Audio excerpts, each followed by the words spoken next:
오늘 우리의 삶을 지키시는 주님께서 우리의 소망이 되어 주십니다.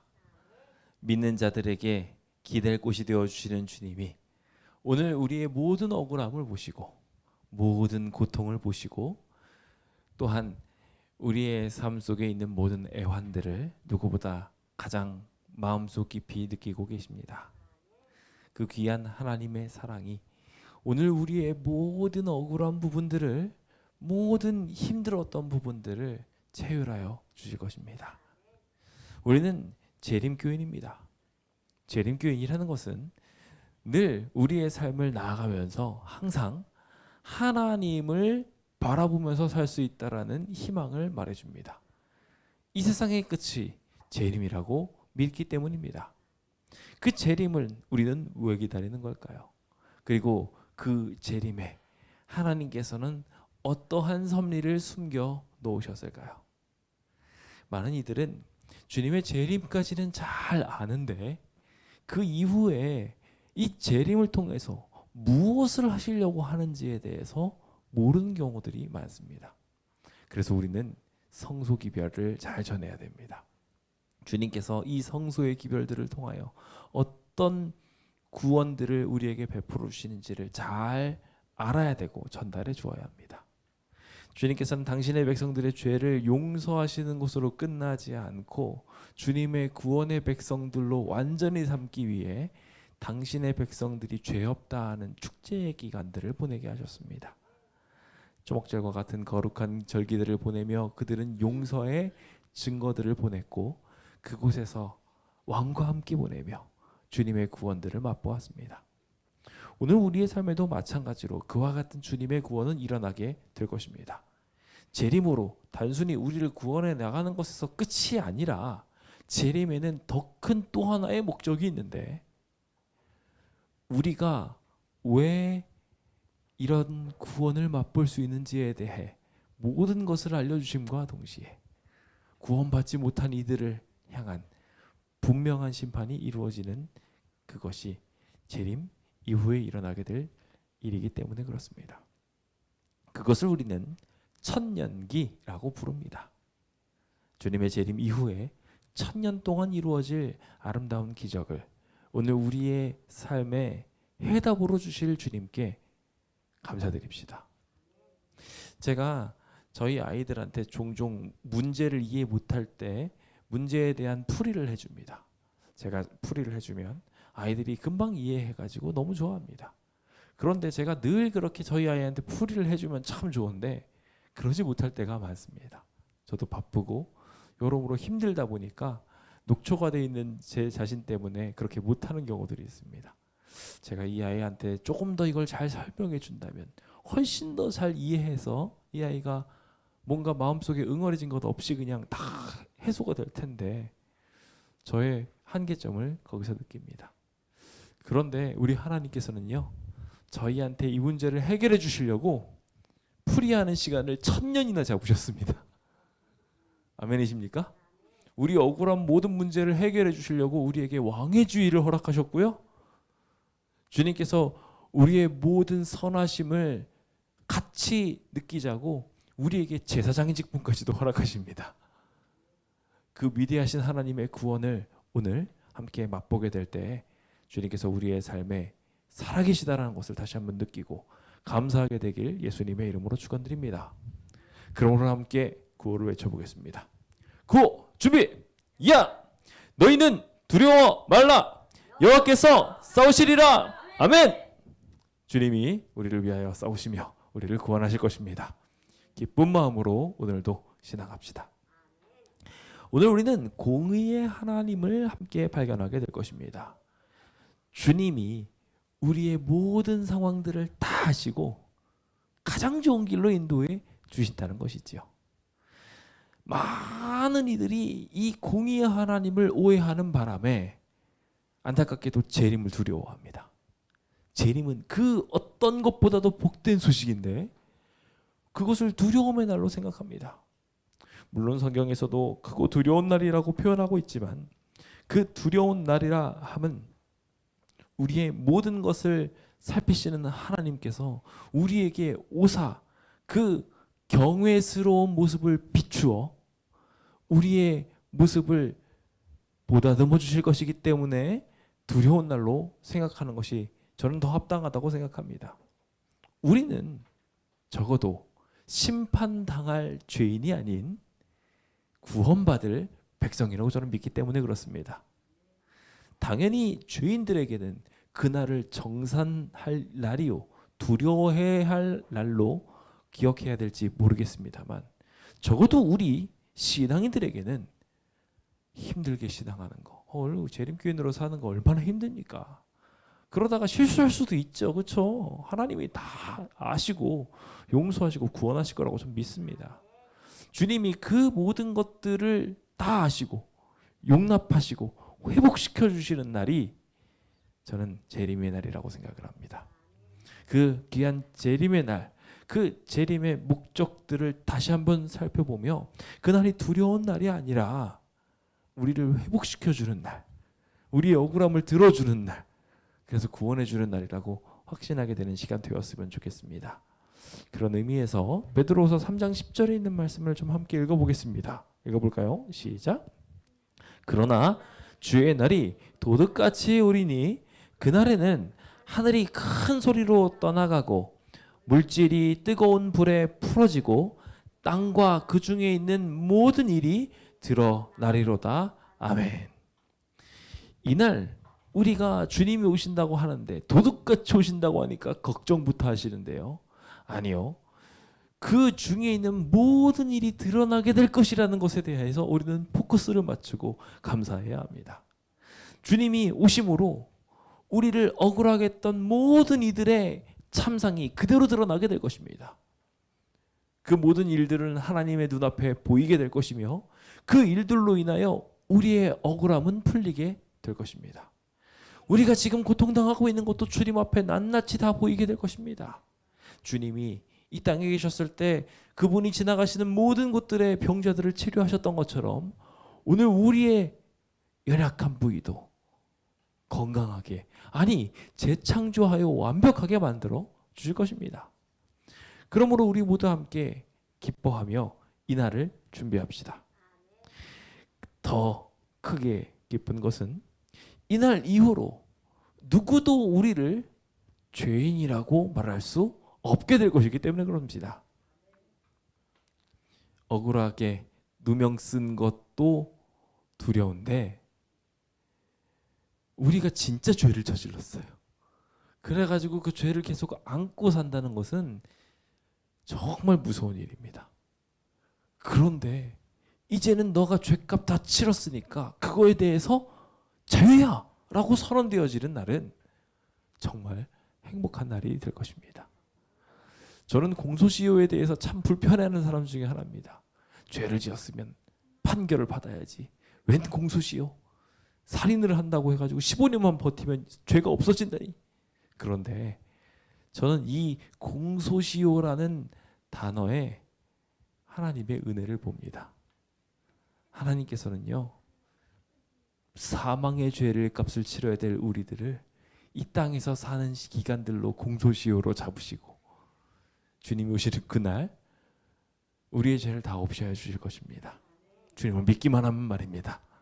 그 귀한 은혜 가운데로 함께 들어가기로 결심합시다. 자, 그럼 그 아름다운 우리의 판결일, 우리의 모든 죄가 다 사라지고 더 나아가서 우리가 주님의 왕같은 제사장이 되어 이 모든 세상의 악들을 다시 한번 확인하게 되는 그 날들에 대해 우리 함께 살펴봅시다. 자, 기본교리 27은 천년기와 죄악의 종말에 대하여 말합니다. 천년기는 그리스도와 그분의 성도들이 첫째와 둘째 부활 사이에 하늘에서 천년 동안 통치하는 기간이다.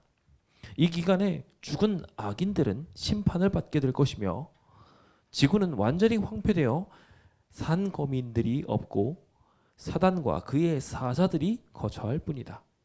그 기간의 끝에 그리스도께서는 당신의 성도들과 거룩한 성과 함께 하늘에서 이 땅으로 내려오실 것이다. 그때 죽은 악인들이 부활하여 사단과 그의 사자들과 함께 그 성을 포위할 것이다. 그러나 하늘에서 내려온 불이 그들을 태우고 지구를 정결케 할 것이다. 이리하여 우주는 죄와 죄인들에게서 영원히 해방될 것이다. 아멘. 계시록 20장은 우리가 알고 있는 그리고 지금 배울 천년기에 대해서 잘 설명하고 있는 가장 확실한 성경절 중에 하나입니다. 이때 주님께서 당신의 백성들을 괴롭혀왔던 사단을 가둘 것이라고 말하고 계십니다. 주님의 천사가 무저갱의 열쇠를 들고 와서 그들을 잡아 가두고 뱀이 더 이상 우리를 유혹하지 못하도록, 더 이상 우리를 참소하지 못하도록 사단의 세력들을 완전히 가둘 것에 대하여 약속하고 계십니다. 그때 다른 악인들도 이때 우리를 괴롭혀왔던 모든 순간들도 다 같이 그곳에 묻히게 될 것이며, 지구는 완벽하게 아무것도 존재하지 않는, 그래서 사단과 그의 추종자들만 유혹거리 없이 배회할 수밖에 없는 그러한 감옥이 될 것입니다. 우리가 지옥에 대하여 여러 단어들을 가지고 있는데 그중 형벌받을 자들이 들어가 있는 게헨나라는 단어는 이곳에 해당된다고 보는 이들이 있으며, 또한 타르타로스 천사들이 갇혀 있는 감옥 또한 이곳으로 해석하는 이들도 있곤 합니다. 우리는 이 이야기들을 함께 살펴보며 이 천년기에 과연 왜 이런 일들이 일어나는지 함께 좀 보기 원합니다. 천년기가 시작될 때 일어나게 될 사건들은 우리가 잘 아는 것처럼 천년기 시작점은 재림입니다. 주님이 이 땅에 오시는 사건이죠. 그래서 주님께서는 19장과 20장 사이에 이 아름다운 기적을 통하여 주님의 재림을 통해 첫째 부활에 참여하게 될 의인들을 불러 일으킬 것입니다.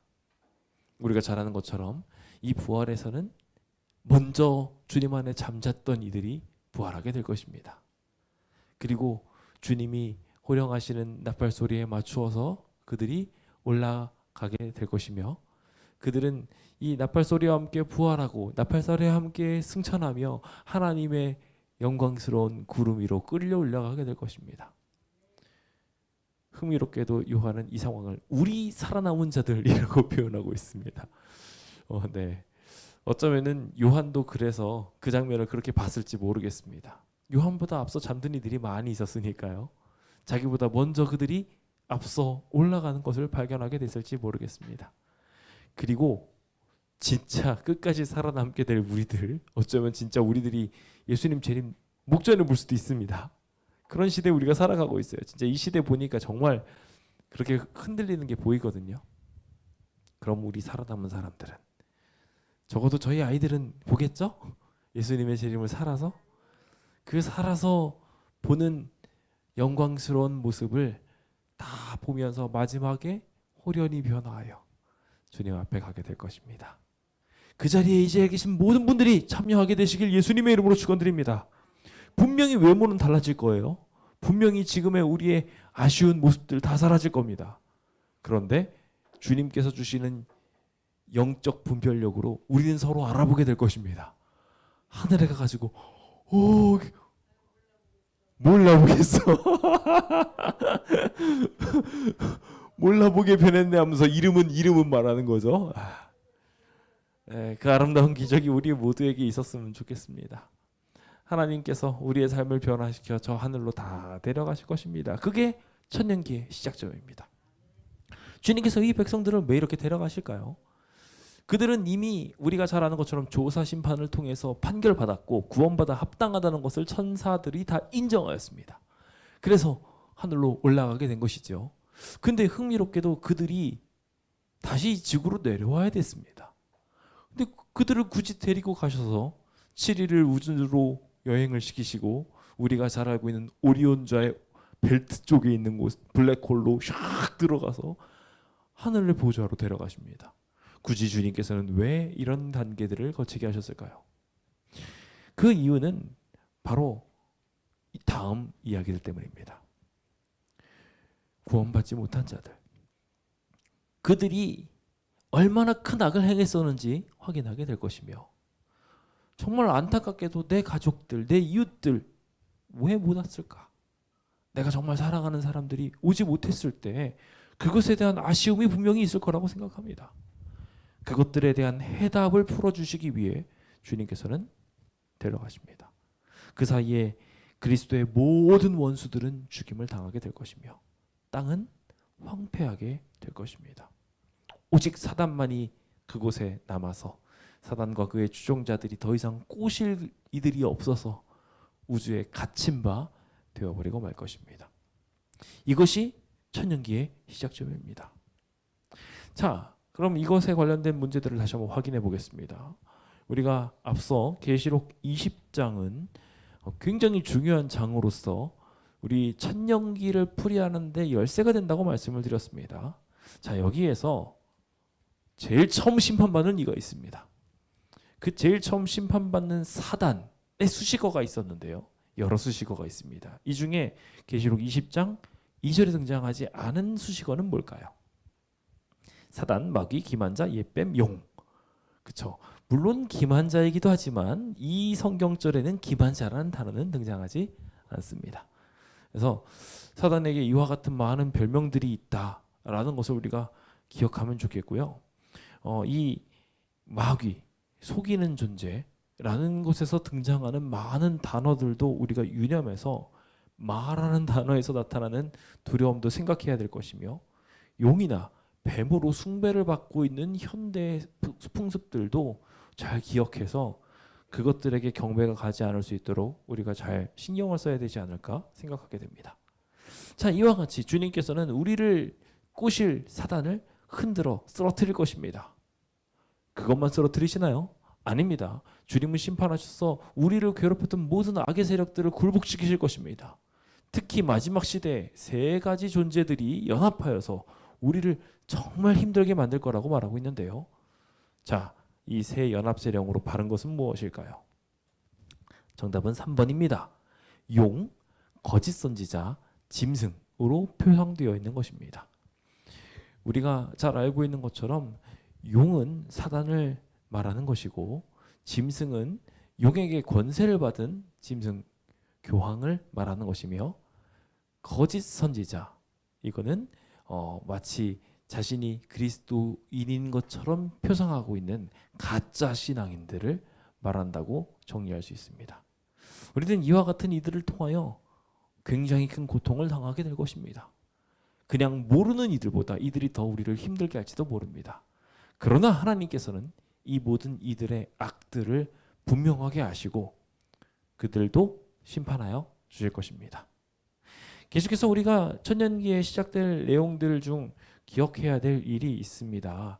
천년기가 시작될 때 일어나지 않는 사건이 있습니다. 뭐가 있을까요? 자, 재림 맞습니다. 의인의 부활, 악인의 죽음 다 이러는 일들입니다.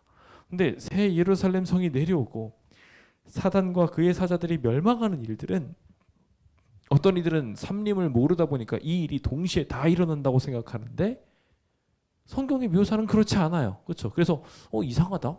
예루살렘이 내려오는 모습이 등장하는데, 예루살렘 성이 내려오는 장면이 등장하는데 하나님이, 예수님께서 재림하시는 모습이랑 겹쳐가지고 이상하게 보인단 말이에요. 그래서 사람들이 이해를 못해요. 삼림을 모르니까. 그래서 우리는 이 사실을 명확하게 알려줘야 되고요. 사단과 그의 사자들이 멸망하는 이야기들도 이게 갑자기 왜 얘네들은 죽었는데 다시 살아났고 거기서 왜 또 죽고 있는지에 대해서 이해 못하는 이들에게 잘 설명해 줄 수 있어야 됩니다. 자, 그래서 그 두 가지 사건들은 제외되었다라고 기억하시면 좋겠습니다. 근데 흥미롭게도 우리가 낸 문제 집에는요 4번만 정답으로 되어 있습니다. 그러니까요 체크를 하셔야 됩니다. 여기 5번도 모두 고르시오니까요 포함시키셔야 합니다. 사단과 그의 사자들이 여기 이 땅에서 예수님 재림하셨을 때 멸망하시나요? 멸망하나요? 아니죠. 아니에요. 그들은 사라지는 것이 아니라 그들은 그냥 배회하도록 되어 있습니다. 그냥 옥에 갇혀 있는다고 표현되어 있습니다. 자, 그럼 계속해서 천년 동안에 일어날 사건들을 함께 좀 보도록 하겠습니다. 어떤 일들이 있을까요? 첫 번째로 성도들은 그리스도와 함께 다스린다고 말하고 있습니다. 이 다스린다는 것에는요 예로부터 다스림은 판결을 말하고 있었습니다. 그래서 사사시대 때 다스릴 때도 하나님의 법을 두고 그 법을 두고 판결하는 사람들, 그래서 판관기라고 말하죠. 왕도 마찬가지입니다. 왕이 하는 것은 다스린다는 게 막 군림해가지고 막 그 사람들 막 세금 걷어내고 그게 아니라 다스린다는 건 항상 똑같았어요. 하나님의 법을 가지고 그것들의 올바른 것을 가르쳐주는 것. 그래서 솔로몬이 지혜롭게 그 어미를 찾아준 것처럼 억울한 사람을 찾아주고 그 문제를 해결해주는 일들이 오늘 우리의 삶에 필요한 것입니다. 그와 같은 일들이 동일하게 여기 성도들이 다스릴 때 일어나게 될 것입니다. 그렇게 다스리는 것들을 통해 가지고 하나님의 율법을 가지고 세상을 보는 것입니다. 자, 그럼 세상을 율법을 가지고 보게 되었을 때 가장 집중해서 보아야 될 대상은 누굴까요? 우리가 잘 아는 것처럼 악인들입니다. 다른 모든 이들은 사랑의 법을 적용해서 베풀면 끝인데요. 우리도 분명히 그 하늘나라에 가서 그렇게 베풀면서 서로 나누면서 살게 될 것입니다.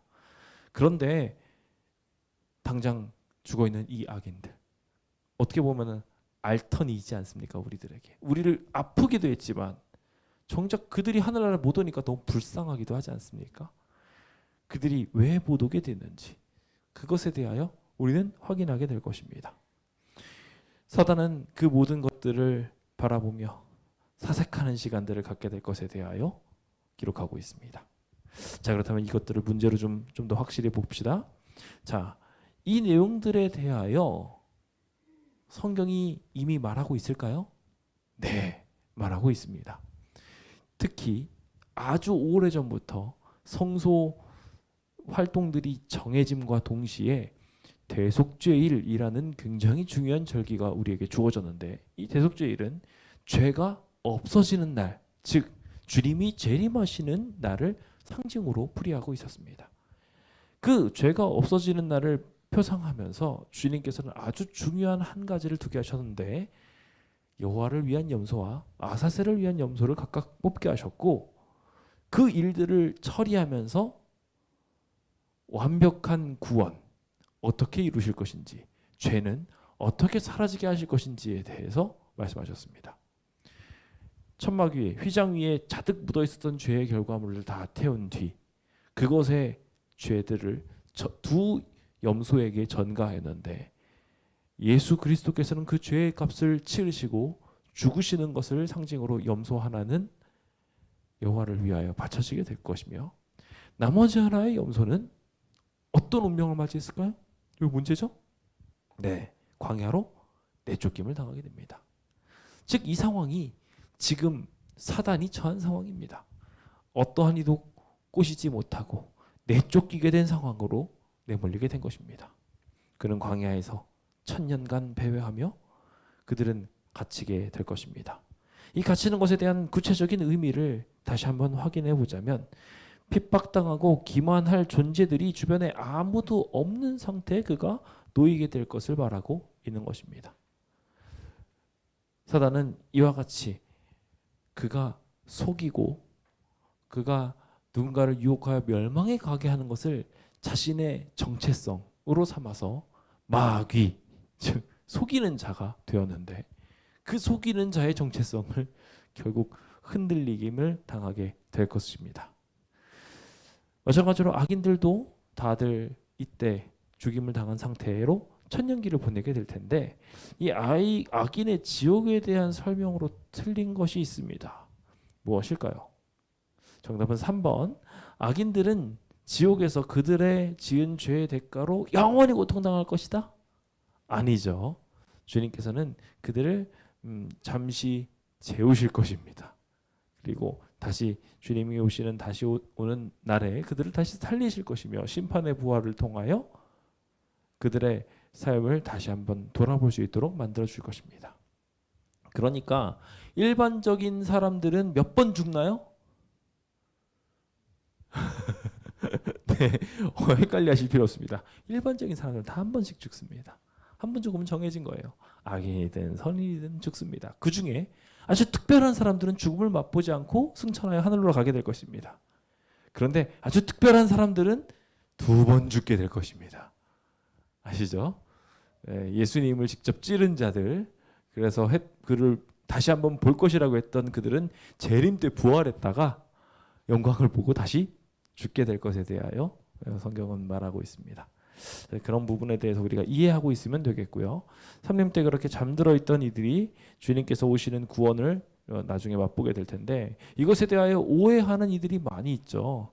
그래서 세세토록 영원히라는 단어에 대하여 착각하다 보니까 그 모든 문제들이 발생하곤 합니다. 여기 세세토록 영원히라는 단어가 한계적으로 사용된 내용들이 이곳에 등장하고 있습니다. 한계적이라는 것은 하나님께 적용되어질 때는 하나님의 속성과 매칭이 되어서 자연스럽게 영원하다라는 의미를 가지고 있게 되었는데요. 참 하나님께서는 그 영원하다라는 속성을 다른 곳에 넣을 때에는 그것이 영원하다는 의미가 아니라, 또 세세토록이라는 의미가 아니라, 그들의 삶의 생애 동안, 그들에게 정해진 기간 동안 이 모든 일들이 이루어질 것에 대하여 말하고 있는 것임을 우리는 확인할 수 있습니다. 이것을 이따가 잠시 후에 또 보게 되겠지만 아이오니우스라는 단어로 주님께서 설명하십니다. 그 부분에 대해서 일단은 우리가 잠시 후에 보도록 하고요.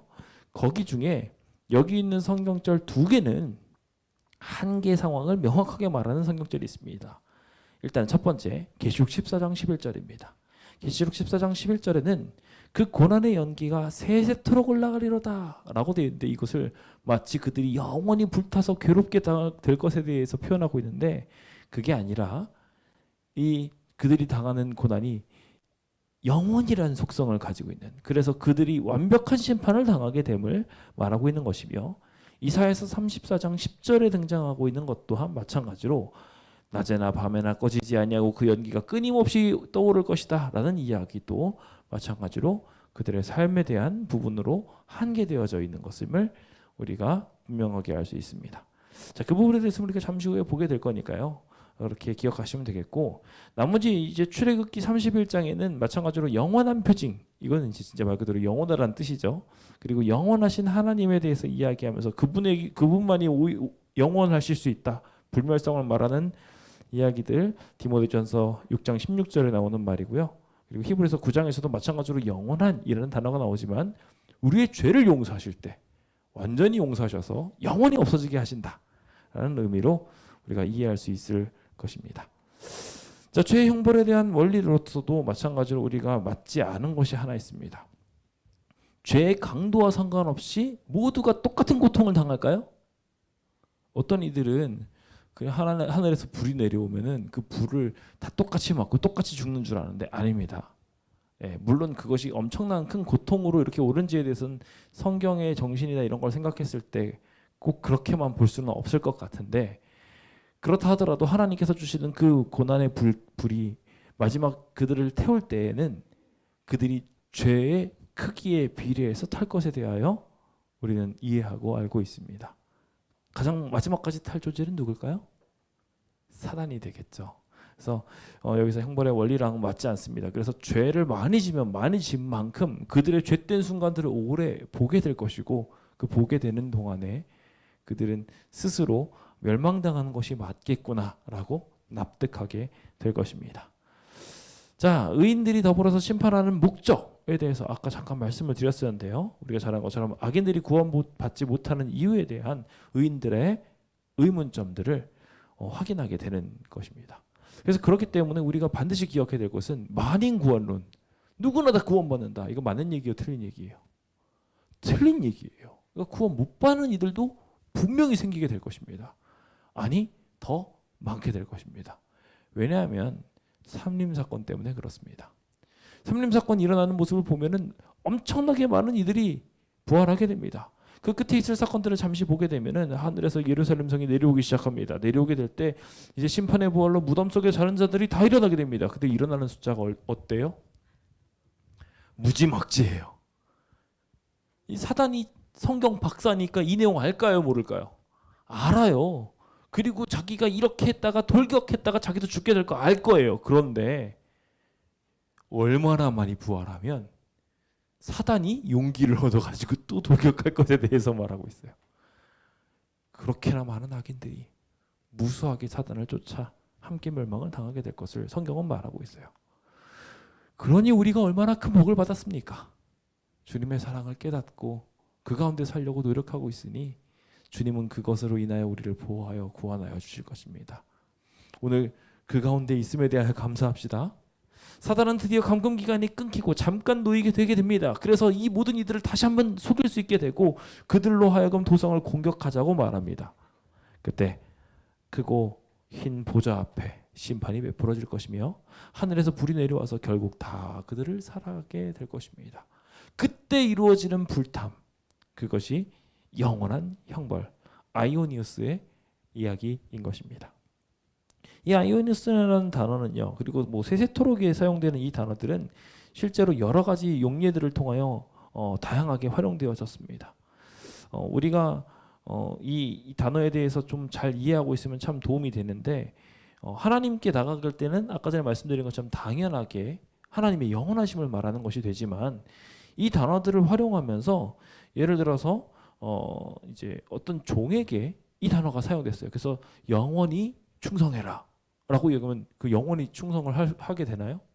아니죠. 소돔과 고모라를 영원히 세세토록 불타라 라고 이야기하면 소돔과 고모라가 아직도 불타고 있나요? 아니잖아요. 근데 베드로는 그 이야기를 분명히 그렇게 사용했다는 거예요. 그렇다는 건 영원한 속성, 영원한 벌, 그리고 한계되어진 기간을 통해 가지고 그들에게 주어진 충성의 시간 등으로 이 단어들이 활용될 수 있다는 것입니다. 그렇다는 건 주님께서 이 천년기의 마지막으로 악인들을 심판하실 때도 영원히 계속 불타게 만드실 거라고요? 아니에요. 우리가 잘 아는 것처럼 마지막 장에는 주님께서 재창조하시는 장면이 등장합니다. 계속 불타고 있으면요, 우리가 그 땅에 내려앉아서 예루살렘이 내려와가지고 우리가 거기서 살게 될 텐데 여기는 계속 불타고 있네, 횃불이다 이렇게 생각하고 있을까요? 아니잖아요. 주님께서 다 사라지게 하실 것입니다. 주님은 우리를 사랑하시기 때문에 심판하시는 것이지 우리를 괴롭히려고 심판하시는 것이 아닙니다. 그분의 목적은 정결에 있지요. 그 정결이 우리의 삶에 일어날 것을 믿으십니까? 그 구원이 우리를 완벽하게 만들어서 우리를 행복하게 하실 것을 믿으십니까? 그럼 이제 마지막 몇 문제만 정리하면서 천년기를 정리해 봅시다. 자, 천년기술 순서를 다시 한번 그래서 정리를 해볼까요? 어떤 순서대로 배열하면 좋을까요? 의인의 부활, 천년기, 악인의 부활. 그렇죠? 그래서 악인과 의인의 부활 사이에 있는 게 천년기다 라고 생각하시면 아주 명확하겠습니다. 자, 그리고 천년기의 끝에 있을 사건들을 이제 골라보는데요. 악인들이 부활해서 사단에게 동조하게 되고, 그리고 우주는 죄와 죄인들에게 대하여 완벽하게 해방되어 그 죄인들이 다 사라지는 것을 경험하게 될 것. 2번과 5번이 정답이 되겠습니다. 자, 49번 문제. 악인들이 다시 살아나게 하셨다가 죽는 이유에 대하여 무엇이라고 말하고 있을까요? 구원받지 못한 자들이 하나님의 공의로움을 인정하게 하기 위해서입니다. 뭐라고요? 그들이 형벌받게 하기 위해서라고요? 그들이 고통당하고 괴로워서 영원히 타게 하기 위해서라고요? 아니에요. 구원받지 못할 자들이, 우리는 이제 천년기 동안 올라가 있었던 우리는 다 이제 납득했어요. 구원에 대해서. 그들이 멸망당하는 것에 대해서 우리는 다 납득한 상황이에요. 근데 악인들은 아직 납득을 못했잖아요. 악인들을 위해서 천년을 준비하셨다면 그들은 천년 동안 불타야 되겠지만 하나님께서는 그런 분이 아니셨어요. 그래서 이들을 잠시 동안 그들의 악의 세력들을 보게 하시고 잠재우실 것입니다. 영원하게 말이죠. 그 일들을 위하여 다시 살아나게 하셨다가 죽게 하신다라는 것을 기억하시면 되겠습니다. 그렇게 하는 것을 통하여 드디어 대쟁투는 종식될 것이고 지구는 정결하게 하며 재창조되게 될 것입니다. 주님께서는 이제 새롭게 이 세상을 창조하게 될 것인데, 새 하늘과 새 땅을 보니 처음 하늘이 없어졌고 처음 땅이 없어질 것이며 하나님께서 주시는 완벽한 세상으로서 바다도 더 이상 헤어짐도 더 이상 없는 세상이 될 것이라고 말하고 있습니다. 그러니 우리는 이것을 바라보고 흠도 없고 죄도 없는 거룩하신 하나님의 은혜, 점도 흠도 없이 우리를 평강하게 하실 하나님의 은혜가 우리 안에 있다고 말할 수 있게 될 것입니다. 이제 그 구원의 날이 저는 머지 않았다고 생각합니다. 세상의 징조들이, 기후 변화들이, 사람의 마음들이 그것을 명확하게 말하고 있습니다. 그러므로 이제 우리는 어떠한 사람이 되어야 할지 우리 스스로를 다시 한번 되짚어 보아야 할 것입니다. 주님의 재림을 고대하며 우리 함께 약속의 새하늘과 새 땅을 바라보면서 기쁨으로 살기로 결심해 봅시다. 그 아름다운 기적에 여러분들을 초청합니다. 함께 그 천년기의 왕 같은 제사장으로 사시겠습니까? 아멘. 그 아름다운 기적을 꼭 경험하시게 되시길 간절히 바라면서 오늘 말씀을 마칩니다. 115장 함께 찬양을 하면서 오늘 예배를 마치도록 하겠습니다.